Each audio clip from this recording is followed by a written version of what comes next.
غم کی داستاں ہستی اور سر شہداء کے سر تیرا گرد ناقہ حرم محترم رہا زینب کا ہر قدم پہ یہ آفزتا زینب کا ہر قدم پہ یہ آفزتا قربان جاؤ تو آگے بڑھاتے ہو بابا کی اپنے لاس کسے سونپ جاتے ہو اب یوں بیان کرتے جیسا جاد کر آبے وجود سکوت نہ دیتے تھے کو جا ہے نفس نا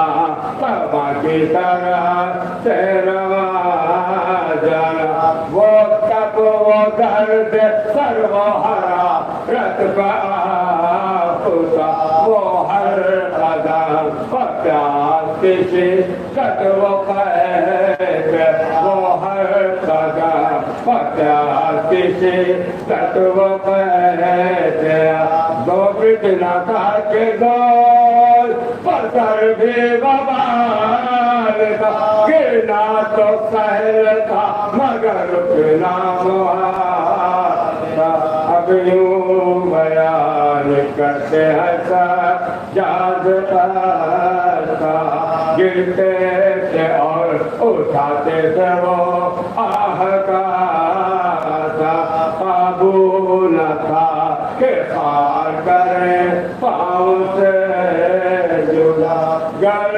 رحم تھا کہ یہ کسی گرنے کا ایسا ربان کاٹا تیرے پاؤں میں ایسا ربان کاٹا تیرے پاؤں میں سائے میں بیٹھ کر کئی دل کو سوال منزل ہے دور پاؤں سے کانٹا نکال اب یوں بیان کرتے ہیں سجاد کا گزرے جو راہ شام میں سجاد پر ستا صبح لکھیے تو مانا ہو اور راستہ پر کا ساکے اسی ران موتر پہنچے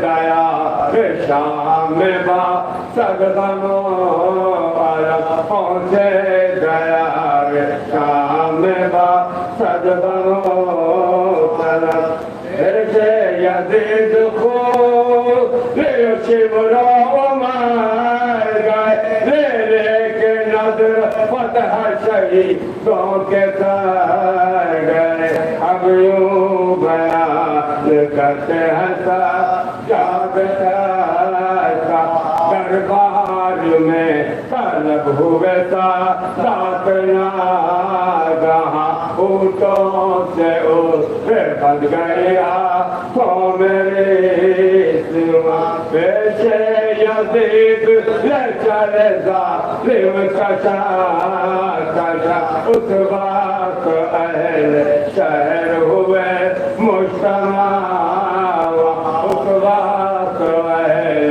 شہر ہوئے مجتمع سامان جشن عام صدر بار عام تھا اور ننگے سر حسین کا کل تمام تھا اب یوں بیان کرتے ہیں سجاد حیران کرے سرحال میں شاہ مہرے سکو لپانا شک بانا شور زینب نے دیکھا تخت بنا گھر حسین بے ساکتا سڑک وہ کرنے لگی بے ساکتا سڑک وہ کرنے لگی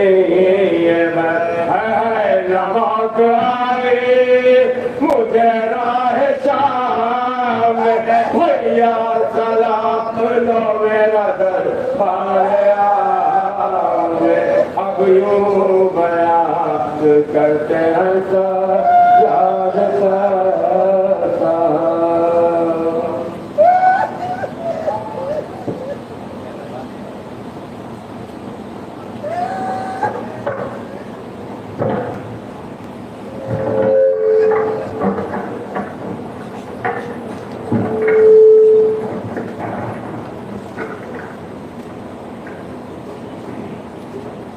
مومنین کرام، عزاداران سرکار سید الشہداء، عزائے سرکار سید الشہداء کا یہ سلسلہ الحمدللہ جاری و ساری ہے.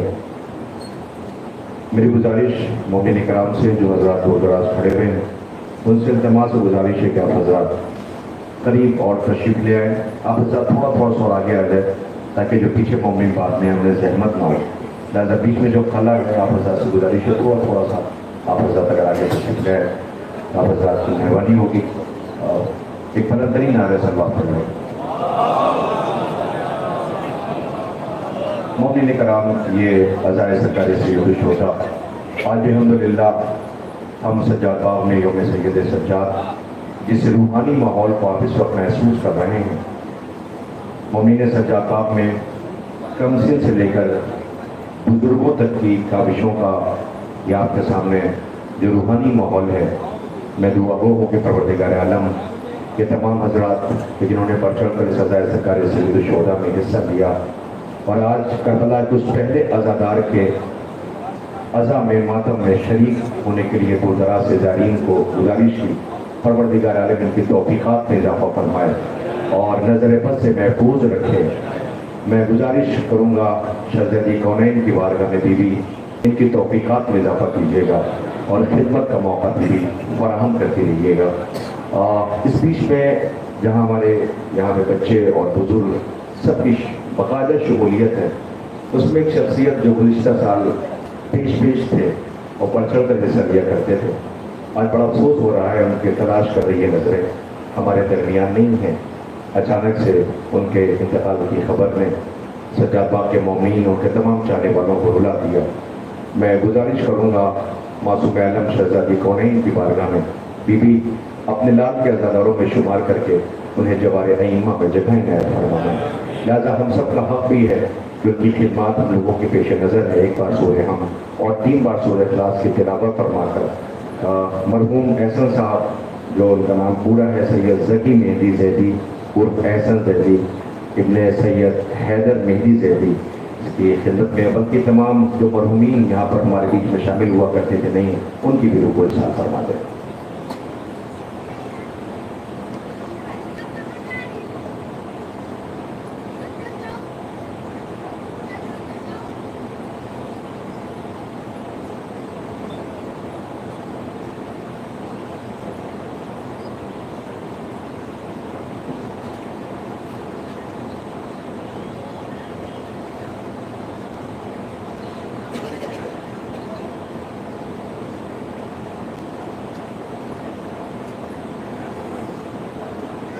عباد بھائی نے بتایا ہے کہ ایک بچی ہے جس کا نام ہے مصباح عباس جس وقت کافی یقین ہے.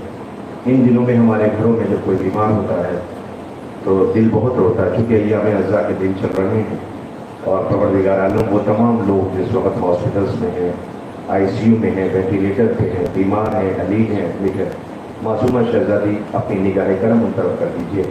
پروردگار عالم اہل بیت طاہرہ السلام کے وسیلے سے معبود ان سب کو جلد سے جلد شفاء عاجل و کامل عنایت فرمائے.